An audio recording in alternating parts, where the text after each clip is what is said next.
Welcome to the Your Leadership Legacy podcast. My name is Tina Paulus Kraus, and I'm so excited to bring you this next podcast dedicated to you high performers out there who want to reinvent yourself, reinvent your business, maybe your career, all of it. This podcast is all about being dedicated to transformation and being the best possible leader of yourself and others that you can be in order to create a legacy that lives on. Welcome to Your Leadership Legacy. My name is Tina Paulus Kraus. I am the founder and CEO of True You Teams. And here we go. Hey everyone, welcome to Your Leadership Legacy. My name is Tina Paulus Kraus, and today we have Keri Stanley with us. Hey Keri. Hey Tina. Oh my goodness, I'm so excited to be here. Anytime I can chat with you, I'm so excited. I know, right? Again, I was trying to, before we got on, I was trying to think about how many times we've been on each other's podcasts and summits and all that kind of stuff. So it's really, really great to have you back again. Let me just quick read your bio so that people can get a really good idea of who you are. Okay. And all that kind of stuff. And then I want you to give us a little bit of your background. But let me read Keri's amazing bio first here. So Keri Stanley, CEO of Keri Stanley Coaching, Huffington Post writer and inspirational speaker. As a top female life and performance coach, her passion is helping women leaders to create space to lead their lives fulfilled and on fire as they rise in their career, facilitating global retreats, online masterminds, and executive leadership coaching. Keri works with leaders across the world to align their life to create the greatest impact. As a mother of teenage twin boys, a marathon runner, and a personal development junkie, Keri is always creating a life of fulfilling adventure across the globe. And I know that to be true because we've walked this journey together now for, 5 years or something crazy like that. So give us a little bit about who you are, Keri, and what you got going on. Yeah, honestly, since we're taping this at the time that we are in the world at this moment, there's so much of that I sit there and think, like, what if that's not even important in this moment? And so right now, I think the biggest thing is I'm really, really passionate for us to really stand together as leaders. I'm a big believer that women get to come together right now. I am passionate about that mission and for people to be called up into their higher calling and fully step in. There is no better time. Right. I believe that we are being asked to lead our lives different, lead our families different, lead our organizations different, lead our children different. And so I'm really passionate about bringing that vision to help women to stand in that. And that there is no crisis. I've led through multiple crises, not only from my professional career because I came from healthcare, and that we can powerfully and calmly be grounded through any crisis whatsoever. And then as I stepped away from corporate and I threw away, as people would say, threw away an entire 6-figure role and walked off into the sunset with a new career idea and had no idea how to make money, and just really honestly found myself broke and found myself like in the, okay, now where do I go from here? And really got to dive into the depths of faith in that moment of how do I dig into my faith when I've got twin boys as a single mom and really get to create out of nothing. And in that moment, I really learned the power of leading through even a personal crisis. And when you can do that and you can create out of nothing and you can lead yourself and you can lead others calmly, to me, there is no greater power that a woman can possess. Yeah, right. So powerful. I'm like speechless, right? Like, 'cause it's so true. So I want to go back to you leaving corporate because we both share that in common. And so talk to us about what was that pull? Where was it coming from and what led you to make that leap? Yeah, so I'm a big believer that there's a golden thread in our life. And when I look back to when I was young, everybody came to me and especially even like in college, I was the person people would call up when they were in a crisis, they were in some chaotic moment. I was the person they would call up and say, oh my gosh, I forgot to turn in my paper and it's due today. What do I do? And I just was the person that was super calm. I could come up with solutions that were win-wins in a second. I could get them like in a frame of mind perspective. And it was the simplest things. And so of course, as I moved into leadership and I moved into healthcare and taking care of patients and doing all of that, there was just always this piece of me that I felt like I had a couch in my office, and people came to me for all types of crises. They didn't just come to me. They came to me because I was a safe place to go. And also I was equipping them for what they were being meant to do. And just totally and quite honestly, in 2013, I had already lost my marriage. That had already fallen apart. And I had gone through all of that. And then I was holding on and gripping my career so tightly because it was the only thing that I felt good at. So everything else I felt like I was failure at. I felt great at my career. I was at the top of the game. And one day I made a decision that the organization did not like. And the very next day I had no job.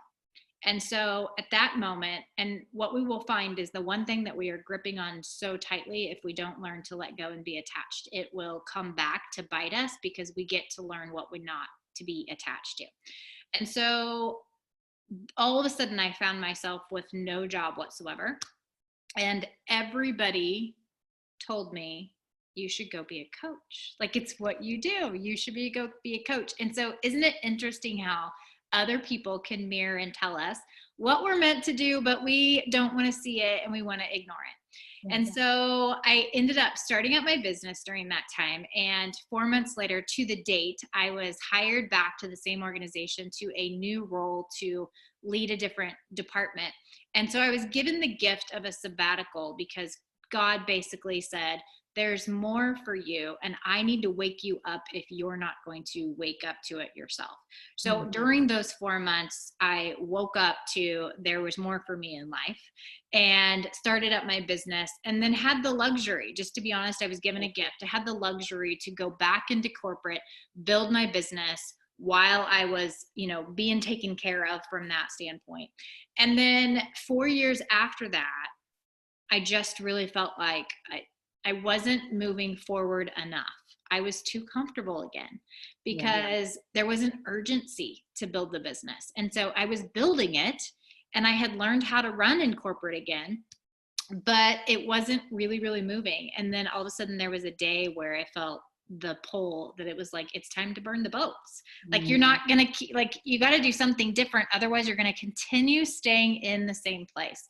Which is kind of where we're at right now. Exactly. World, right? Exactly. And so I was at a moment of totally burning the boats. And the very quick story was I got down on my knees and I said, I feel like you're wanting me to do this. I need a sign. Give me a sign. And if I get it, I will turn in my resignation this week, and I'll make it happen, and I'll trust you like I've never trusted you before. If I don't get it, then I know it's my ego talking and I'm meant to stay here. So just let me know one way or another, we're good, but I will trust you. And you guys, like at that moment, I was making $24,000 in my business, $24,000 in my business. And that is it. And I was a single mom with 2 kids, and I have a large house and all of those things. And I had over a 6-figure career. And so I woke up, I asked for an owl, and I woke up the next morning, and by 10 a.m. I had seen 7 owls. And I was like, all right, we're going to do this. And I remember that day. I know. And so I was like, oh my gosh. And so 2 days later, I turned in my resignation, and I didn't look back. And that was the moment that I decided that I needed to trust and build my spiritual foundation to a point that I knew that was the only thing that if I was anchored into that, I could be okay. And I had many days of being down on the ground and being like, I don't know that I can do this, and I'm going to give up and all of that. But I always anchored back into that moment and was like, where do I get to go deeper? Where do I get to surrender? Where do I get to go? Where do I get to keep going? So I'm not going to say that it was easy, but I am going to say that because I chose it, that miracles continue to happen over and over and over and over. And as we are speaking, we are 6 days away from my 2-year anniversary. Yay. So I have also left corporate. I feel like I'm like a year behind you in a lot of the stuff that's been going on. And so I resonate with everything that you're saying. And so if somebody's listening today, because I feel like our world right now with the virus and where we're at today is kind of one of those moments, right? It's giving people the opportunity to go, okay, what do you really want here, in so many areas of their life. So how does your experience and kind of what you went through and how you handled that as you went through it, how can that help people today? Such a great question. I think there's three things that I'm going to tell you is incredibly important. One is build your spiritual relationship in faith, build that foundation like you've never built it before. Because I will tell you that's the number one thing, which means getting quiet every single day, which means getting away from distractions and listening. It means boldly asking for what you want, and it means boldly listening and then following. And you've got to trust your intuition and act on things that are incredibly bizarre, right? Because it doesn't match the ego mind. Give us an example of that. Like, what's an example of that? So an example of that, I remember there was a day that I was like, I am going to be flooded by cash. Like, show me ways to be flooded by cash. And I was walking down the sidewalk. I was going for like a run walk on one of our parkways. And I remember as I was walking along, somebody drove by, and it was somebody that I hadn't seen in a really long time. And I literally had a thought, and this is how you know it's God. I literally had a thought that said, go knock on her door and go say hi. And I was like, what? Like, because she lived on the street that I was walking on. And so I did. So I stopped and I walked across the street, and she had just gotten home. I knocked on the door. I hadn't seen her in a while. And I remember going in her house, and as soon as I walked in her house, there was an owl. And so, like, there's just these moments where you're like, I'm being guided. And it may be the littlest things. I've had huge things happen, and I've had little things happen. But when you start trusting this little voice that's telling you to do something that seems so bizarre that you're thinking, why am I doing it? But they lead you to the next thing and the next thing and the next thing, then you can start trusting yourself. And so what happened was I went in, I talked to her. We had a great conversation. We connected. And at the very end, because of the way the conversation and what happened, she walked into the kitchen and got $100 bill and came in and came back and handed it to me as I walked out the door. And I just remember, like, there was so much a part of me that didn't want to receive that because and I didn't go in, I didn't ask for money, I didn't do any of that, right? It was just the way the conversation unfolded. She felt called and she gave me money. And so I was being provided for. I was being flooded with cash. I was getting my request answered, and it happened in the most bizarre way. And it's happened in big ways and small ways. And it just continues to happen over and over. But basically, God is asking you, if I give you direction, are you going to take it? Are you going to pass the test? Because once I know I can trust you with the little things and you're open to receiving them, then I know I can give you bigger commands, bigger things that I need you to do so that you can receive bigger. Yeah. So powerful. And it's like, we've got to get over ourselves to realize we are not the one that needs to be in charge of everything. Right. And so when we release that responsibility and understand that we have wisdom inside of us that is connected to God and source, that these types of things can happen. And if we'll let go, there's so much more wisdom there than we even realize. And for each of it's different. So one is build your faith, trust your intuition, and really start acting on it so that you can start trusting in your guidance system that's there. Yeah. People are going to think you're crazy, and it's okay. Trust me, your leadership will massively grow. The second thing is build your relationship equity, because I will tell you, one of the greatest things, I'm an introvert. And so I'm definitely happy at home reading a book, being behind the scenes, all of those things. And I used to have a small circle of people, and very few people did I let in. One of the greatest things I learned was when I started to expand my circle, but I was very cognizant of who that circle was made up of. I now have a worldwide network. And when I say worldwide network, I mean, they are people I can call up. They are people that have been in it. They are people that I can tell anything to. and they are people that hold me to my vision and are there for me no matter what. And when I say I have at least 50, if not 100 people that I can call, I'm not kidding. And so when you are serving generously in authentic connections and creating relationship equity that go both ways, they will save you at one point. Like, you're going to need them and they're going to need you at some point. We don't know when that's going to be, but cultivate those relationships now, because I can't tell you how many times relationships and the greatest miracles have happened out of the relationships that I've created. Yeah. And so I think it's hugely important for that piece. So talk about the equity piece of it. So the equity piece of it is that, like, so many people will use relationships. And if you think about it in a terms of money, for example, like if you just like use money and you don't respect money, then we usually have a love-hate relationship with money when it comes to that point. Mm-hmm. But if you really understand the value of a relationship that is a mutually beneficial relationship, what they say is your network is your net worth. And I completely believe that if you cultivate those relationships. So many people collect people, but they don't pour into people.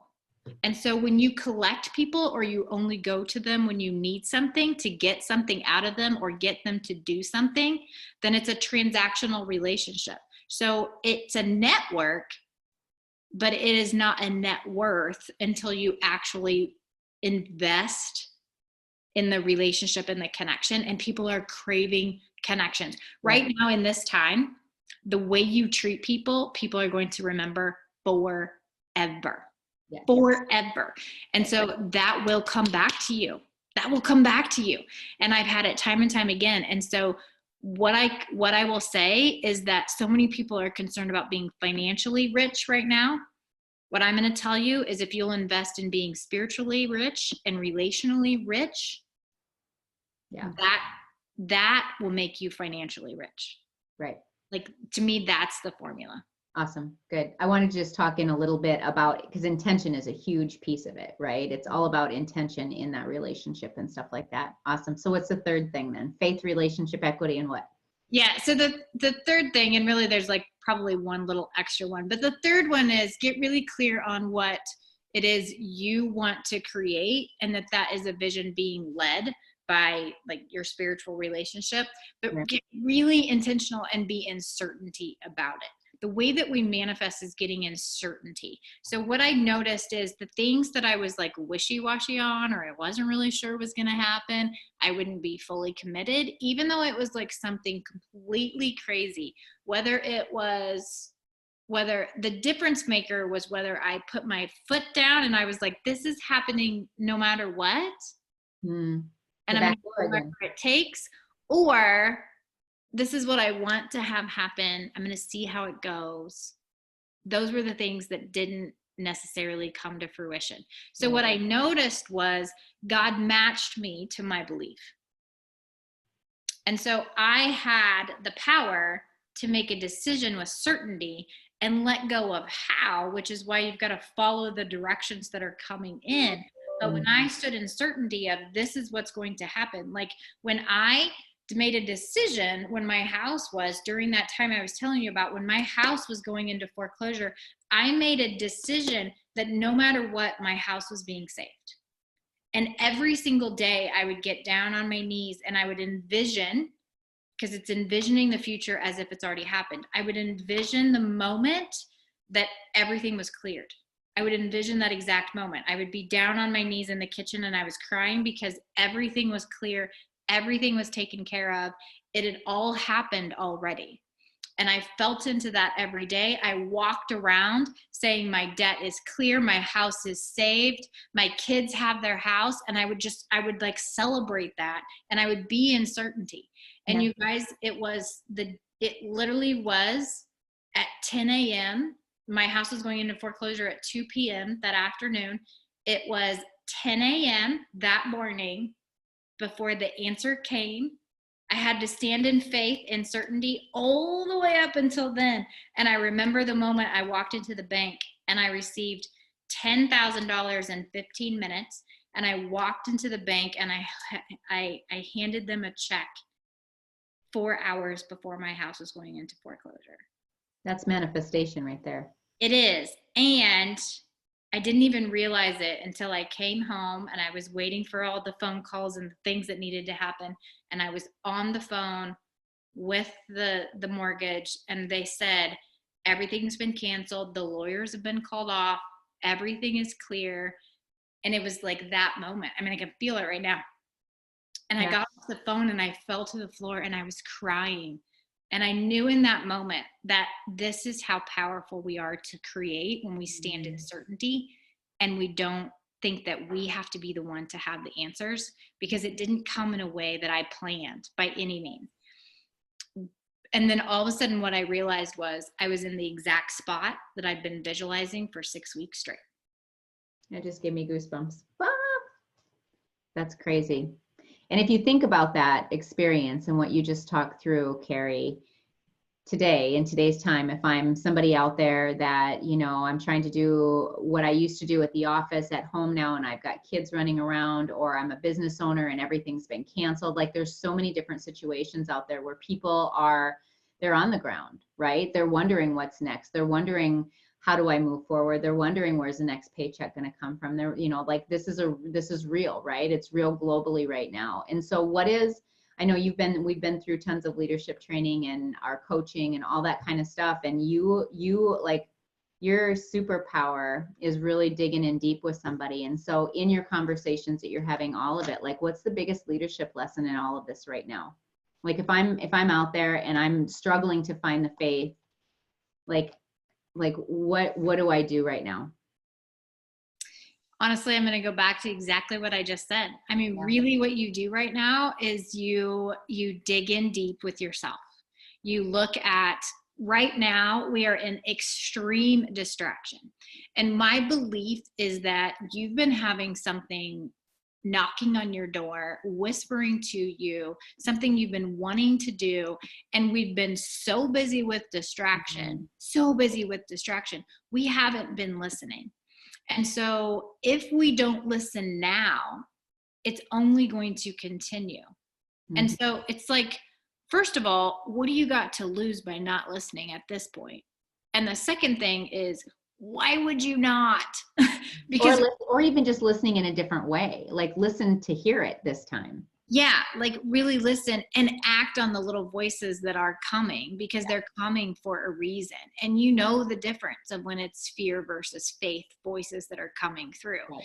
And so the issue is that we want to put our head back into the sand and continue finding something to be busy in.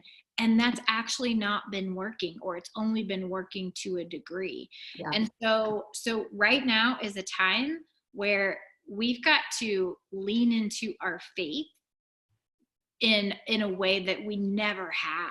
Like, there's an answer sitting there for you. Mm-hmm. if you'll just tap into it. It takes a bit. It's a muscle to build, but it's so incredibly important to allow yourself to be equipped right now. Right. So one is going to be that. The second is going to be, like, get around people that you know, like Tina and I, and there's so many other out there that want to help you and have the tools, right, but B, have been through something that they can teach you how to get through it, because I have not gone through anything alone or without a guide, which also included faith. And so I think those two things are, like, critical. And so right now we are being asked to step into a new level of leadership. And that new level of leadership is everything we've been asking for. Right. We are being asked to take care of our health like we've never taken care of. We are being asked to connect with our family in a way we've never connected with our family. We're being asked to dive into our faith as a foundation like we've never done before. We're being asked to create, innovate with urgency like we've never done before. And so if you're not grounded, you're going to spin. Mm-hmm. And so you've got to have the anchor so that you're the one that's the calm in the storm. People are looking to you to lead right now. So the first person you got to lead is yourself. And so it is critical to be putting those measures in place right now so that you're creating that regular routine so that you are grounded, so you can rise above. And so putting your head in the sand and just being in the doing is no longer going to be work. So we are actually being asked to slow down so we can expand. Right. I love that. I love that. So what is, the podcast is your leadership legacy, as you know.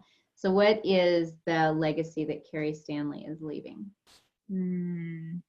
Because it's beautiful. I want everyone to know it. Yeah, that's a great question. Really, the legacy that I've been asked to leave is that you are meant to remember who you were born to be, that in the moment that you were born, you are a powerful creator, and that an entire life is waiting for you.